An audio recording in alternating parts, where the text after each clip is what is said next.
እንደምን ሰነበታችሁ ልጆች። ከህፃናት ሰንበት ትምህርት ክፍል የዛሬውን የሁለተኛውን ሰንበት ትምህርት ይዘንላችሁ ቀርበናል። ርዕሱም እንደዚህ ይላል፣ የእሳት ነበልባል ይላል። የታሪካችን የመታሰቢያ ጥቅስ ደግሞ የሚገኘው በመዝሙረ ዳዊት ምዕራፍ 133 ቁጥር 1 ላይ ነው። ወንድሞች በህብረት ቢቀመጡ እነሆ መልካም ነው፣ እነሆም ያማረ ነው ይለናል። የታሪካችን ዋና መልእክት ደግሞ መንፈስ ቅዱስ ከሌሎች ጋር እግዚአብሔርን በማምለክ እንድንደሰት ይረዳናል ይላል። ልጆች ከልብ የምትፈልጉትን ነገር ለማግኘት መጠበቅ ኖሮባችሁ ያውቃል? ስትጠብቁ ሳለስ ጊዜው እጅግ በጣም ፈጥኖባችሁ ወይንም ዘግይቶባችሁ ያውቃል? መልካም። ኢየሱስ ክርስቶስ ለደቀ መዛሙርቱ በኢየሩሳሌም እንዲቀመጡና መንፈስ ቅዱስን እንደሚልክላቸው ቃል ገብቶላቸው ነበረ። ታሪኩ የሆነው እንደዚህ ነው። ጴጥሮስ በመስኮቱ በኩል ቆሞ ነበረ። ብሩህ የማለዳ ፀሐይ ፊቱን እያሞቀው ነበረ። ዛሬ ይሆን ብሎ አሰበ። ዘወር ብሎ በትልቁ ክፍል ውስጥ ከበስተጀርባ የነበሩትን ጓደኞቹን ተመለከተ። አንዳንዶቹ አንድ ላይ ሆነው እየጸለዩ ነበረ። አንዳንዶቹ ደግሞ በጸጥታ እየጸለዩ ነበረ። ሁሉም ኢየሱስ የገባላቸውን የተስፋ ቃል እየጠበቁ ነበረ። ኢየሱስም ከኢየሩሳሌም አትውጡ፣ የነገርኋችሁን ስጦታ ጠብቁ፣ ከጥቂት ቀን በኋላ በመንፈስ ቅዱስ ትጠመቃላችሁ ብሏቸው ነበረ። ያን ቀን ጴጥሮስ መቼም የማይረሳው ነገር ነበረ። ውዱ ኢየሱስን እየተመለከተ እያለ ኢየሱስ በቅጽበት ወደ ሰማይ ተወሰደ። ጴጥሮስና ጓደኞቹ አፋቸውን እንደከፈቱ ቆመው ቀሩ። በድንገት ሁለት መላእክት አጠገባቸው እንደነበሩ ተመለከቱ። እንደዚህ ወደ ሰማይ እየተመለከታችሁ አትቁሙ አሏቸው። መላእክቱ በፊታቸው ላይ ፈገግታ እየታየ አንድ ቀን ኢየሱስ ሲሄድ እንዳያችሁት ተመልሶ ደግሞ ይመጣል አሏቸው። ስለዚህ ጴጥሮስ፣ ያዕቆብ፣ ዮሐንስ፣ የኢየሱስ እናት ማርያም፣ የኢየሱስ ወንድሞች እና ሌሎች አማኞች እየጠበቁ ነበረ። ምን እንደሚሆን ግን እርግጠኞች አልነበሩም። መንፈስ ቅዱስ ሲመጣ ኃይልን ትሞላላችሁ ነበር ያለው ኢየሱስ። ነገር ግን ይህ ምን እንደሆነ አላወቁም ነበረ። በድንገት ጴጥሮስ የመስኮቱን ደፍ አፈፍ አደረገና ያዘ። ይህ ሁኔታ ምንድን ነው ብሎ ራሱን ጠየቀ። ቤቱ እንዳለ በፍጥነት በሚያልፍ ኃይለኛ ንፋስ ተሞልቶ ነበረ። ጴጥሮስ በመገረም አይኖቹን በጣም ከፈተ። ነበልባል የሚመስሉ ነገሮች በክፍሉ ውስጥ መታየት ጀመሩ። ትናንሽ ነበልባሎች እያንዳንዱን ሰው ነኩ። በዚያ የነበሩ ሰዎች ሁሉ በመንፈስ ቅዱስ ተሞሉ። እያንዳንዳቸው በሌሎች ቋንቋዎች መናገር ጀመሩ። በዚያ ቀን በከተማዋ የተገኙ ከሌሎች አገሮች የመጡ ብዙ እንግዶች ነበሩ። በዓለ ሀምሳን በኢየሩሳሌም ለማክበር የመጡ እንግዶች። ይህንን ድምፅ በሆነ ጊዜ በቤቱ ዙሪያ ብዙ ሕዝብ ተሰበሰበ። ሰዎቹ የብርቱ ንፋስና ጩኸት ሰምተው ነበርና። አሁን ደግሞ በቤቱ ውስጥ የነበሩ ሰዎች በራሳቸው ቋንቋ ሲናገሩ ሰሟቸው። እነዚህ ሰዎች የኛን ቋንቋ እንዴት ሊናገሩ ቻሉ? በማለት እርስ በርስ ተጠያየቁ። ጴጥሮስ በሕዝቡ ፊት ለፊት ቆመና ለሰዎቹ መናገር ጀመረ። ስለ ኢየሱስ ነገራቸው። ስለ ኢየሱስ ሕይወት፣ ስለ ኢየሱስ ሞት፣ ስለ ኢየሱስ ትንሣኤ ነገራቸው። ንስሐ ግቡና በኢየሱስ ስም ተጠመቁ ብሎ ጴጥሮስ አጥብቆ መከራቸው። 3000 ሰዎች ይህንኑ አደረጉ። ከዚያ ጊዜ ወዲህ ጴጥሮስ የእግዚአብሔርን መልእክት የሚያስተላልፍ ብርቱ ተናጋሪ ሆነ። ልጆች የዛሬው የሁለተኛው ሰንበት ትምህርት በዚህ ተጠናቋል። በሚቀጥለው ደግሞ በአዲስ ትምህርት እንገናኛለን። እስከዛው በሰላም ቆዩ።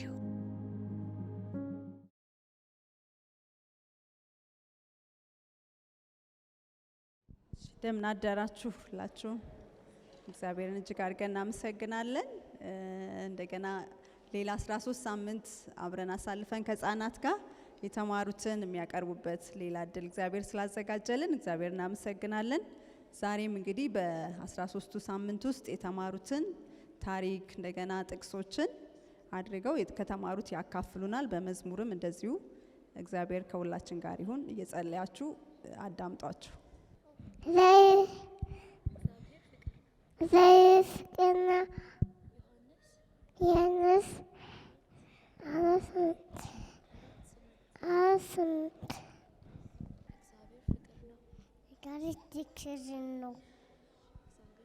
እግዚአብሔር ፍቅር ነው።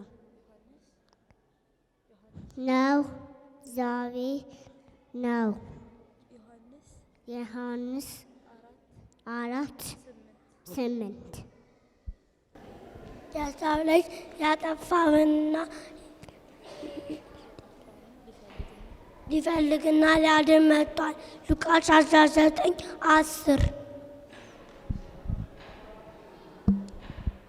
ኃይልን በሚሰጠኝ በክርስቶስ ሁሉ እችላለሁ። ፊልጵስዩስ 4:13 ሕፃናት ወደ እኔ መጡ ዘንድ አትከልክሏቸው፣ የእግዚአብሔር መንግሥት እንደነሱ ላሉት ናትና። ሉቃስ 18:16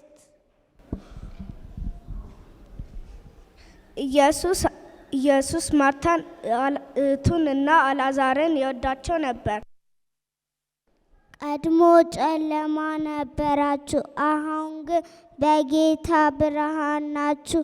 5:8 1 2 ኢየሱስ እውነት 3 4 ጠባቂ ከጠላት 5 6 7 ለሁሉም ነህ አባት 8 9 10 አልጠፋም ካንተ ስር 1 2 ኢየሱስ እውነት 3 4 ጠባቂ ከጠላት 5 6 7 ለሁሉም ነህ አባት 8 9 10 አልጠፋም ካንተ ስር። የጥበብን ሁሉ መጀመሪያ እግዚአብሔር መፍራት ነው። ምሳሌ 1:7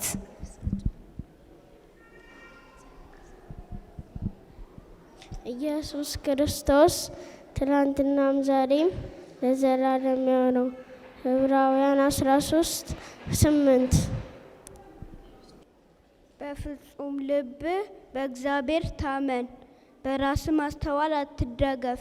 ምሳሌ 3:5 ብረትን ካርሰረሰረው መዳፉን ያኔን የሰራበት ጀርባው ጅራፍ ተረተረው የሙሴ ክብሩን ያየበት ቅዱስ ራሷ ጠለቀ የምድር አክሊለ ሽጉርጉን የታረዘን አልባሽ ጌታ በመስቀል ላይ ዋረድ ቃኑን ቅዱስ ፊቱ ላይ እንትፍ በሰራው መዳፍ ጥፊውን ርፍ በደም ተጠምቆ መስቀሉን ጥምጥም ቅፍቅፍ ሸክሙን ባይችል ከመሬት ልትም ዝርግፍ ዝርግፍ ከምድሩ ከፍ በመስቀል ቀና ሐሞቱ ተጠምቷልና መገረጃ ትርትር ብትን መቅደሰና እውነተኛው በከሞተ ከእንግዲህ የለም ገመና። አቤት የኔ ጌታ ወየው የኔ ንጉሥ አቤት የኔ ቅዱስ እንደምን ፈቀድከው ጻድቅ ሆነ ሳለ ልትሆን እንደ ርኩስ ለኔ ነዱት ተንከራተተ እንደ እርድ በግ ከቀያፋስ ካህና ጲላጦስ ፍርድ ቸገረው ከአፉ በደል አጣና ማንም እጁን ተጣጠበ ወንበዴው ፍርዱ ቀለለ ነፍሰ ገዳይ ነፃ ሆኖ ሕይወት ሰጪው ተሰቀለ። ሊሞትለት የመጣው ሕዝብ አመፅ ልቡን አሳበጠው ካልምመን ሁሉ ጮኸ በድሎናል በእርስ ስቀለው እንደ ረከሰ ሰው ይሙት በመስቀል ላይ እንደ ወንጀለኛ ቅጣው በአደባባይ ብለው ይጮኻሉ ከደጃፍ ላይ ሆነው አበራደቡበት እያሉ ስቀለው ጌታዬን ስቀለው ንጉሴን ስቀለው አምላኬን ስቀለው አዳኜን ስቀለው እያሉ እንደነበር ማን በነገራቸው። ኃጢአት ምግባር ቀየረ በረድ ትርጉሙን አጣ በርግፍ ሰርቶ የሆን ከተማውን የሚያስቆጣ እውር ማብራት ነውር ይሁን ሽባ መፍታት ያስወቅሳል መሐሪነት ክፋት ሆኖ ጻድቅ መሆን ያሰቅላል እንጃ ግን ስቀላው ብቻ ይሙትልን። ይህን ሰው አስወግደው በርባንን ፍታልን። ብቻ ግርፊያውን አጽናው፣ ልብሱን ግፈፍ፣ ክብር አይኑረው፣ ንግስናውን እንቀማው። ስቀለው ኤሎሄ ኤሎሄ ኤሎሄ ላማ ሰባክታኒ። ዓለም ባይዘኝ ውርደትሽን ስሚ። አንቺ ኢየሩሳሌም የብጾት ከተማ፣ መጠሪያሽ ጽዮን ነው የእውከቶች ማማ፣ የአጥፊዎች መንደር የጥፋት ውድማ። ኤሎሄ ኤሎሄ ይህ ሁሉ ላንቺ ይህ ሁሉ ለእኔ፣ ለመኖር ስታገራየኝ ስንገራገር ላለመሞት፣ እስከ መስቀል ተዋረደ የኔ ቁስል እሱን አሞት። ሲኦል መግቢያ ክስቴን ፋቀው፣ የኔን በረር ጽድ ገርብሶ ነው ረድፌን ተሸከመው ለእኔ። ኤሎሄ ይህ ሁሉ ላንቺ ይህ ሁሉ ለእኔ። ኤሎሄ እግዚአብሔር በመጀመሪያ ሰማይና ምድርን ፈጠረ። ዘፍጥረት 1። የተጠማ ሁሉ ወደ እኔ ይምጣና ይጠጣ።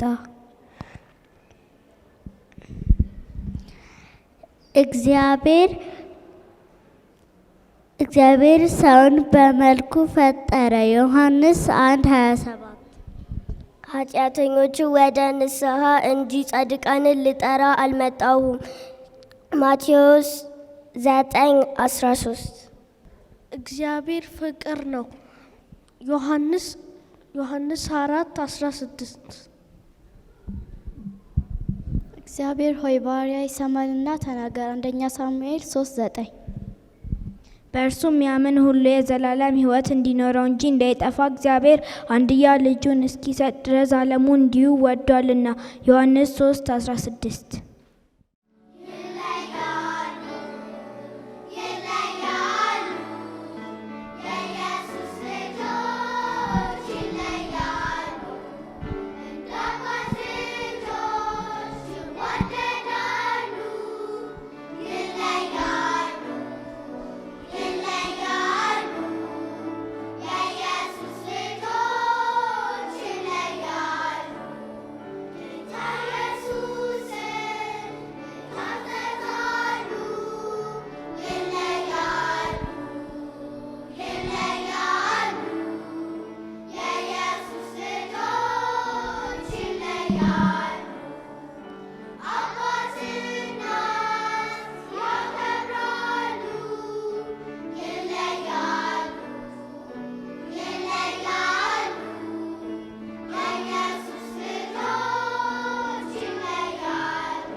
ነፍሴ ሆይ እግዚአብሔርን ባርኪ። አቤቱ አምላኬ ሆይ አንተ እጅግ ታላቅ ነህ። ክብርና ግርማንን ለበስክ፣ ብርሃንን እንደ ልብስ ለበስክ። ሰማይን እንደ መጋረጃ ዘረጋ። እልፍኝ በውሃ የሚመራ ሰረገላን ደመና የሚያደርግ በንፋስ ክንፎቹ የሚሄድ የመላእክትን መንፈስ የሚያደርግ አገልጋዮቹ እንደ እሳት ነበልባል። መዝሙረ ዳዊት 104:1-4። አንተ የቆምክበት ስፍራ የተቀደሰች መሬት ናትና ጫማህን ከእግር አውጣ። ዘጸአት 3:5። እግዚአብሔርን አመስግኑ ስሙንም ጥሩ፣ ለአሕዛብ ሥራሩ ተቀኙለት፣ ዘምሩ፣ ለታምራቱን ሁሉ ተናገሩ፣ በቅዱስ ስሙ ተጓዱ። እግዚአብሔር የሚፈልገው ልብ ደስ ይበለው። መዝሙረ ዳዊት 105:3። መዝሙረ ዳዊት ምዕራፍ 23 ሙሉውን። እግዚአብሔር እረኛዬ ነው፣ የሚያሳጣኝ የለም። በለመለመ መስክ ያሳድረኛል፣ በዕረፍቱ ዘንድ ይመራኛል። ነፍሴን ባልነሳት ስለ ስሙ በጽድቅ መንገድ መራኝ። በሞት ጥላ መካከል እንኳን ብሄድ አንተ ከኔ ጋር ነህና ክፉን አልፈራም። በትርና መርኩዝህ እነርሱን ያጽናኑኛል። በፊቴ ገበታን አዘጋጀህልኝ፣ በጠላቶቼ ፊት ለፊት ራሴን በዘይት ቀባ። ጽዋዬም የተትረፈረፈ ነውና ቸርነትና ምሕረት በሕይወቴ ዘመን ይከተሉኛል። በእግዚአብሔር ቤት ለዘላለም እኖራለሁ። እኔ በእግዚአብሔር ደስ ይለኛል፣ በመድኃኒቴ አምላክ ሐሴት አደርጋለሁ። በዕብራውያን 3:18 እግዚአብሔር ሰባተኛውን ቀን ባረከውን ቀደሰው። ዘፍጥረት 2:3 ሕፃናት ወደ እኔ ይመጡ ዘንድ ተዋቸው፣ አትከልክሏቸው፣ የእግዚአብሔር መንግሥት እንደነዚህ ላሉት ናትና። ሉቃስ 18:16 ነፍሴ ሆይ እግዚአብሔርን ባርኪ፣ ምስጋናውን ሁሉ አትርሺ። መዝሙር 103:2 እስትንፋሴ ያለ ሁሉ እግዚአብሔርን ያመስግን። 126 እግዚአብሔር መልካም ነው፣ በመከራም ቀን መሸሸጊያ ነው፣ በእሱ የሚያምኑትንም ያውቃል። ትንቢተ ናሆም 1:7 በዋሌንና ሰዎችን አጥማጆች አድርጓቸው። ማቴዎስ 4:19 በእግዚአብሔር ደስ ይበላችሁ፣ ከነገና ደግማለሁ ደስ ይበላችሁ። ፊልጶስ 4:4 አቤቱ እንዳላስቀይምክ ቃልህን በልቤ ደበቅኩ። መዝሙር 119:11 ኢየሱስም እነሱን ተመልክቶ ይህ በሰው ዘንድ አይቻልም፣ በእግዚአብሔር ዘንድ ግን ሁሉ ይቻላል። ማቴዎስ 19:26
ተናንቃ ተሙሰኑ ተነሳ ከልጆች ያበራላል።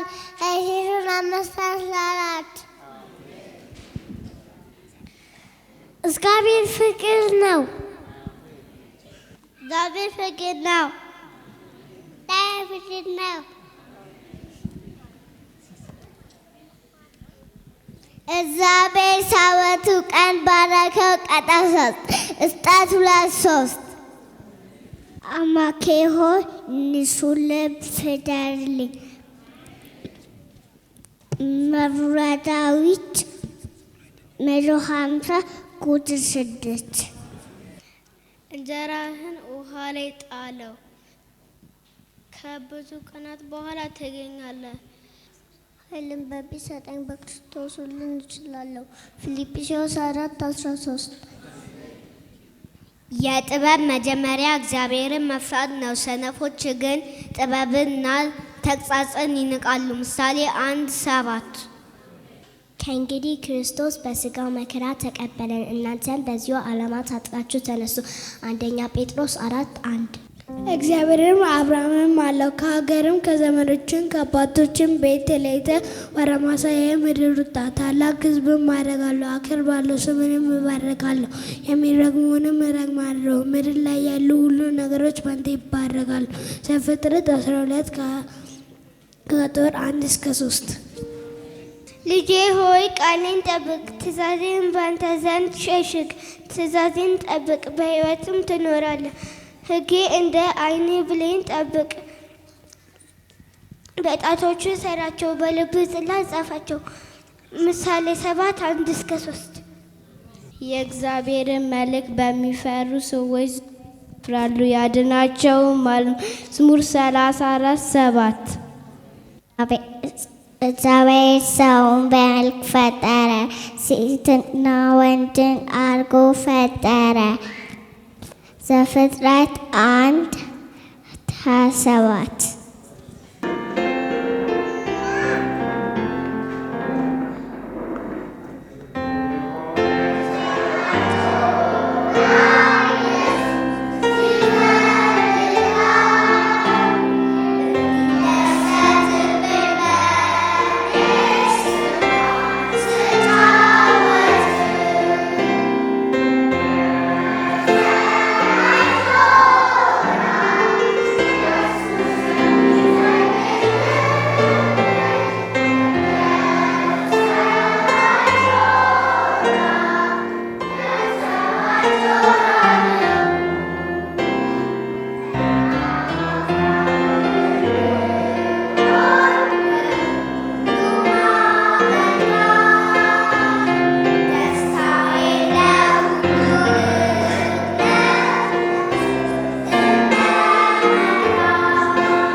የእግዚአብሔር ቃል ሕያው ነውና የሚሰራው ሁለቱ አፍ ካለው ሰይፍ የተሳለ ነውና ነፍስና መንፈስ ጅማትን ጥልቅም እስኪለይ ድረስ ይወጋል፣ የልብም ስሜትም ይመረምራል። ዕብራውያን 4:12 ለምን ይሰጣችኋል? ፈልጉ ታገኙማላችሁ፣ መዝጊያውን አንኳኩ ይከፈትላችኋል። የሚለምነው ሁሉ ይቀበላልና። ማቴዎስ 7:7-11 ልጄ ሆይ ቃሌን ብትቀበል ትእዛዛቴንም በአንተ ዘንድ ሸሽገ ብትይዛት። ምሳሌ 2:1 ኳሌኑና ሰዎች አጥማጆች እንድትሆኑ አደርጋቸዋል። ማቴዎስ 4:19 ሕፃናት ወደ እኔ ይመጡ ዘንድ ተዋቸው፣ አትከልክላቸው፣ የእግዚአብሔር መንግሥት እንደነዚህ ላሉት ናትና። ሉቃስ 18:16 አይፈረድባችሁ፣ አትፍረዱ፣ በምትፈርዱበት ፍርድ ይፈረድባችኋልና፣ በምትሰፍሩበት መስፈሪያ ይሰፈርባችኋልና። በወንድምህ ዓይን ያለውን ጉድፍ ስለምን ታያለህ? በዓይንህ ግን ያለውን ምሰሶ ስለምን አትመለከትም? ወይም ወንድምህን ከዓይንህ ጉድፍ ላውጣ ፍቀድልኝ እንዴትስ ትለዋለህ? እነሆ በዓይንህ ምሰሶ አለ። አንተ ግብዝ፣ አስቀድመ ከዓይንህ ምሰሶ አውጣ። ከዚያም በኋላ ከወንድምህ ዓይን ያለውን ጉድፍ ታወጣ ዘንድ አጥርተህ ታያለህ። በእግሮቻቸው እንዳይረግጡ ተመልሰውም እንዳይነክሷችሁ የተቀደሰውን ለውሾች አትስጡ። ዕንቁዎቻችሁንም በሪያዎች ፊት አትጣሉ። ማቴዎስ 7:1-6 ሁሉ በጌታ ደስ ይበላችሁ፣ ደግሜ ላሉ ደስ ይበላችሁ፣ ገርነታችሁ ለሰው ሁሉ ይታወቅ። ፊልጵስዩስ 4:4-5 እኔ ወደ እግዚአብሔር ጮኽኩኝ፣ እግዚአብሔርም ሰማኝ። መዝሙር 5:16 ልጄ ሆይ ሕጌን አትርሳ፣ ልብህን ትእዛዛቴን ጠብቅ። ብዙ ዘመናትና ረጅም ዕድሜ ሰላምም ይጨምሩልሃልና። ምሕረትና እውነት ከአንተ አይራቁ፣ በአንገት እሰራቸው፣ በልብህ ጽላት ጻፋቸው። ምሳሌ 3:1-3 አቤቱ የሚያስጨንቁኝ ምንኛ በዙ፣ በእኔ ላይ የሚቆሙ ብዙ ናቸው። ብዙ ሰዎች ነፍሴን አምላክሽ አያድንሽም አሏት። አንተ ግን አቤቱ መጠጊያዬ ነህ፣ ክብሬና ራሴንም ከፍ ከፍ የምታደርግ አንተ ነህ። በቃሌ ወደ እግዚአብሔር እጮኻለሁ፣ ከተቀደሰውም ተራራ ይሰማኛል። እኔ ተኛው አንቀላፋው፣ እግዚአብሔር ደግፎኛልና ነቃው። ከሚከቡኝ አእላፋት ሕዝብ መካከል አልፈራም። ተነሳ አቤቱ አምላኬ ሆይ አድነኝ። አንተ የጠላቶቼን መንጋ መታሃልና የክፉዎችንም ጥርስ ሰብረሃልና። ማዳን እግዚአብሔር ነው፣ በረከትም በሕዝብ ላይ ነው። መዝሙረ ዳዊት ምዕራፍ 3:1-8 ማነው የተጠማ ብንሆን እኔ ጋር ይምጣና ይጠጣ። ዮሐንስ 7:37 እነሆ የቆምክበት ስፍራ መሬት የተቀደሰች ናትና ጫማን ከእግርህ አውጣ። ዘጸአት 3:5 በመጨረሻም ወንድሞች ሆይ እውነት የሆነውን ሁሉ፣ ክቡር የሆነውን ሁሉ፣ ትክክል የሆነውን ሁሉ፣ ንጹሕ የሆነውን ሁሉ፣ ተወዳጅ የሆነውን ሁሉ፣ መልካም የሆነውን ሁሉ፣ በጎነት ወይም ምስጋና፣ ስለ እነዚህ ስላሉት ነገሮች አስቡ። ከኔ የተማራችሁትን ወይም የተቀበላችሁትን፣ የሰማችሁትን ወይም ያያችሁትን እነዚህ ነገሮች አድርጉ። የሰላም አምላክ ከእናንተ ጋር ፊልጵስዩስ 4:8-9 እንግዲህ ወንድሞቼ ሆይ ጌታ እስከሚመጣ ድረስ ታገሱ። የከበረውን የገበሬ የፊተኛውና የኋለኛውን ዝናብ እስኪቀበል ድረስ የመሬት ፍሬ ናችሁ። እናንተ ልባችሁን አጽኑ፣ ጌታ መምጫው ደርሷልና። ያዕቆብ 5:7-8 እርሱም በኋላ ይምኑና ሰዎች አዝማዶች እንድትሆኑ አደርጋችኋለሁ አላቸው። ማቴዎስ 4:19 እንናዘዝ ኃጢአታችን ይቅር ሊለን ከአመፃም ሁሉ ሊያነጻን የታመነና ጻድቅ ነው። 1 ዮሐንስ 1:9